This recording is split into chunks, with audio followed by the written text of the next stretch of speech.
Danny joins us now. Nice to have you here. Thank you, mate. Even before the Ebola outbreak, this was one of the toughest places on the planet to live. What were you expecting when you went? It's done me that, just watching that.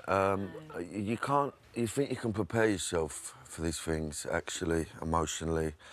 I wasn't really... I didn't really want to get involved in the scientific level of it all. I just wanted to go out there as a human being, trying to relate to other human beings. And I was just so shocked because you see stuff on the television, and until you're there and you can smell it and you taste it and be around these people, you actually can't believe... Yeah, but I was honoured to be asked. I've never been asked to do anything like this. And I think it goes two ways with me, my sort of reaction to certain things. I'm not the obvious candidate to go and do something like this, but I care about people a lot. I'm quite a sensitive soul, and I was just honoured to be able to go out there and try and make a difference and try and get different people to maybe pick up the phone and donate or do something for sport relief. I know that most of my fans are a certain type of fan. White van man, love ya. I'm appealing to you, mob, especially, you know, somebody that you would never expect to just donate would actually maybe go, oh, that's touched me. So that was the point for me, to go out there as me and to just completely react. As a medieval hellhole. It was like being back in the 15th century. I don't know what... it's just like a balance of life. And there is no balance to what we've got and what they have. This is... I thought I came from poverty. I come from poverty. I don't come from poverty. I mean, this is a whole new level of... I mean... You met two boys there. I think we just saw a photo of them. There was Mohammed, 12, their brothers, and Musa, who was 8 years old. They lost both their parents and grandparents in the Ebola breakout, living on their own with a sort of family friend, trying to make ends meet. With nothing, really. With nothing at all, no. So, you know, Ebola hit, and, you know, this slum, this Marbella slum, it's so compact that, you know, any disease that hits that area is just going to spread. And, of course, they've got no education, so they don't really know what's going on. So, you know, the parents are just being taken to these treatment centres and they're never coming back. So that was the rumours going around about, you know, don't go to the treatment centre, they're going to kill you. So... you know, they were frightened to go to get treated because they thought that's where they were going to die. So therefore, and you catch this disease, Ebola, from fluids. So you'd be wiping your mum's face and her tears, and that's how you'd catch it. Oh, gosh. And Mohammed caught Ebola, and he survived. But of course, is he surviving? Because what's his life? He's walking around. He's barely got any clothes. And I said, and I asked him, I said, what do you want to do? And he said, I just want to go to school. Yeah. I just want to go to school. And I was like, wow, you know, like, I can't get my kids out of bed. And like this kid, and I said, what do you want to do? He went, I want to be a lawyer. And I was just so touched by the fact that, you know, it's not a life, it's barely an existence. And I think every human being on this planet deserves to eat and drink. Yeah. It's such a simple thing.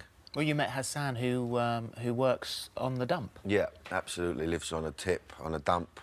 Never left the dump. His dad tries not to tell him about school, so that other children... He tries to keep him away from other children so that he doesn't know about school. So I tried to interview this kid, and all he knows is about picking up bits of tin and bits of rubber so that he can fill this big bag up, so hopefully so that he can get $1 so that he can eat some rice. That's what his day consists of. And you think, how have we let this happen? And the powers that be, whoever they are, the governments, whatever, us as human beings, as a human race, can actually help each other out.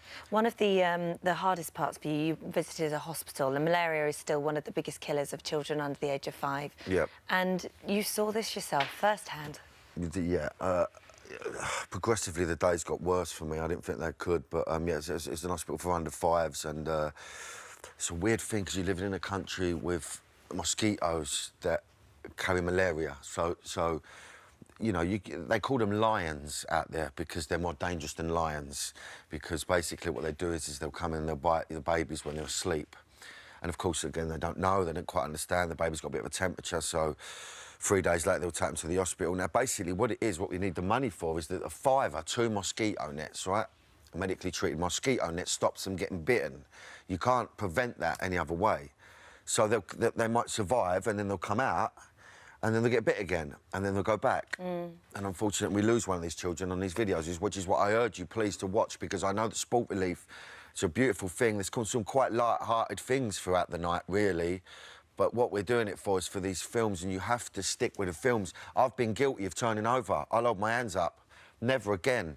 You've got to stick it out. You've got to watch these films. Has it changed you, do you think? Yeah, absolutely, yeah. It cannot... I don't know how it cannot change you as a human being. Because you just think, how is this happening? Well, then you think, you know, oh, I'm annoyed because my only got 10% charge on the iPad, or the bus is late, or... Just annoyed in the balance of the world and the fact that these people can't eat. It's 2,000 people to a tap, 1,000 people to a toilet. I mean, what is that about? Well, you're going to go back next year, hopefully, aren't you? Hopefully, To there will be some positivity, because we're going to raise lots of money.